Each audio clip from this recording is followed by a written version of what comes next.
Hey everybody, what's up? Welcome back to Movie Smoothie. I'm your host, Jake, and today we're talking a little bit about Deadpool 3, a project I'm very, very excited for. One of my all-time favorite heroes, or should I say anti-hero, Mr. Deadpool. Can't wait for Deadpool 3, very excited to see this movie, but let's talk about a little bit of an update for it. Before we do that, of course, if you guys can like this video and subscribe, I would greatly appreciate that. So, getting into this, talking a little bit about Deadpool 3. We have Kevin Feige, the head of the Marvel Cinematic Universe, the guy who's bringing all these crazy films to us, talking about making a big swing with Deadpool 3. Marvel is infamous for having big swings in the third version of whatever kind of series franchises that all align here. Deadpool 3 is going to be no different, according to Feige. Talking to THR, Kevin Feige said that how do we elevate it in the way we've been able to with Civil War, Infinity War, Ragnarok? It's very fun to be in the world of the Ryan Reynolds show. So it certainly sounds like Kevin Feige, Marvel Studios, they're aiming high with Deadpool 3, which is good. This is a very positive thing. It kind of, for a while there, it felt like when this merger happened with Disney and Fox, that maybe they were just going to be like, hey, let's just PG-ify Mr. Deadpool, just make it silly. Let's make it like that Christmas special that everyone loved so much.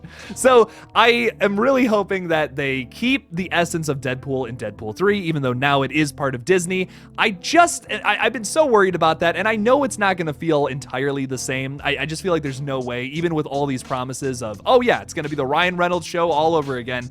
There's definitely going to be something off, but I'm still very excited for Deadpool 3.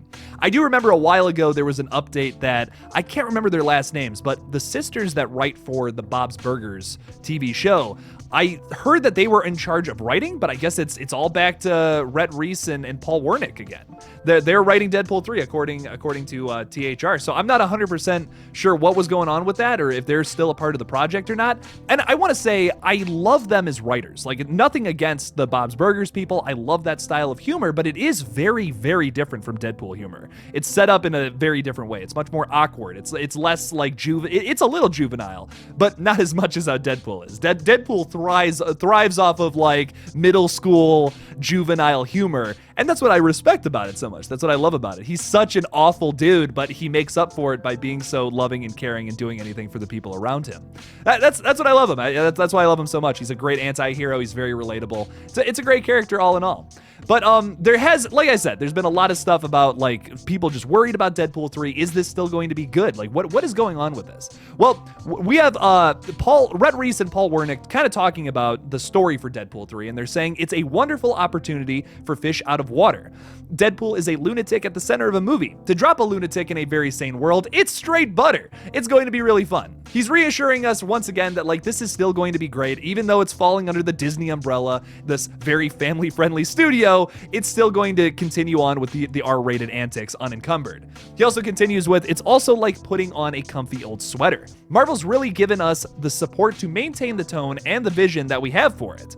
They've been very hands-off and supportive, but they've also let us do what we do. So really, it's just been fun. We're mad scientists back in the laboratory again. Deadpool is our favorite, who will always be the character I think we're most associated with, and we're very grateful for being allowed to write him again. So it's a blast. It's like going back to school again after having summer off. It's pretty fun. I love that. That's so reassuring. That's so fun. I think if they keep that theme throughout this entire movie, and it's just like, hey, this is another really fun Deadpool story, a fish out of water story too, which is interesting, coming from Rhett Reese. I'm very curious to see what they do with Deadpool once again this time around. I know these writers have also talked many times in the past about how they want to have with Deadpool, you always have to have a story where you're taking something away from him and he's going after it. That's what the most fun thing is about this character, what's so fun about watching with him.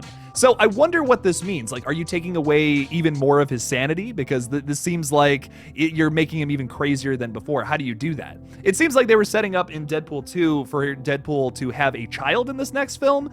And now that we know that everything's back to normal essentially after that crazy ending of 2, what happens next? Do we flash forward a few years? Does Deadpool have a kid now? Does that get stolen from him? I'm very curious to see what they do with that. Now, once again, we have changed directors, though. This is something I do want to point out. The Free Guy and Adam Project director, Sean Levy, will be heading this threequel. But this is nothing to be worried about. I feel like Sean Levy is actually just a great director. He killed it with the Adam Project, especially. I wasn't the biggest fan of Free Guy. I felt like it was just a little too goofy and a little too, like, I can't believe I'm saying this, but it's a little too Ryan Reynolds, which I never thought something could become too much of Ryan Reynolds, but Free Guy is the only movie I really feel that about. Like, I love the Hitman's Bodyguard movies. Those are fantastic. All the Deadpool flicks so far. I love Ryan Reynolds. I feel like, I'm not going to say he's underrated because he's not, but I have always appreciated him, even in his salad days when he was doing things like, Waiting. Have you guys even heard of Waiting? That's a crazy movie. I love that. Ryan Reynolds has some really great stuff. So I'm really excited to see what they do with Deadpool 3. I just hope it's, once again, I can't stress this enough. I hope it's good. I hope they don't take it down the family-friendly Marvel route where it's just like, it's Thor, Love and Thunder all over again. I hope that's not the case for Deadpool. That would just be so awful. Fans would hate that. And maybe you're hearing all this and you're just like, well, Jake, they wouldn't do that with Deadpool. Come on, that's insane. Why would they do that? Why would they ruin Deadpool like that? Well, here's the thing. They have ruined some Marvel characters. Listen, I'm kind of speaking from inexperience here, but my buddy Matt, who is working alongside me on this fan film we're making over on my second page, Red Right Hand, a Scream fan film, we're doing this together, and we've been in this for like 2 years trying to make this movie. Comes out this December, by the way, on my main page, KillJoy Jake. Go subscribe there if you're into horror stuff. But it's something, he's a huge fan of Moon Knight, and he watched the Moon Knight show, and like, according to him, it's just an awful portrayal of the character. They just completely missed the point of what Moon Knight is, and he explained some stuff about the comic books versus the show, and like how it's just two totally different separate entities with some very mild similarities. From what I've seen of I haven't seen much of Moon Knight. I saw like literally 5 minutes of the first episode. I can't really speak to much. It seems like cool. It seems visually stunning, I guess. I don't know too much about the character itself, but I just hope that Marvel isn't losing their way. I really want to see them perfectly portray Deadpool now that they have their hands on this franchise. I just hope they don't ruin it. Ever since this merger happened, I've been so nervous about it. I just hope they get the character right. They let people do what they want to do, and hopefully these writers are telling the truth about Marvel being so hands-off. Not something I've heard recently, unfortunately. But what do you guys think about Deadpool 3? Are you excited for it? Leave me something about it in the comments below. Thank you guys so much for watching this little video on Deadpool 3. Don't forget to like this video and subscribe for more content on crazy movies, MCU stuff, Rick and Morty. Who knows what else we're going to talk about on this page. Make sure to like, subscribe. I already said that. Thanks for watching. Enjoy a smoothie with your movie.